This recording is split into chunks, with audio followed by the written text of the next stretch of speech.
shut door, and load set alarms. In most cases, the pump provides very simple two-word descriptions when an error occurs. If the door is open and the feeding is started, shut door appears on the screen while the pump alarms. To silence the alarm and resolve the problem, press the Run Pause button.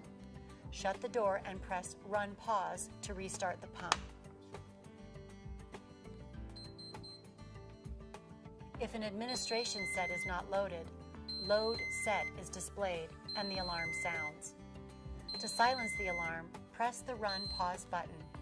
Load the set and press Run Pause to restart the delivery.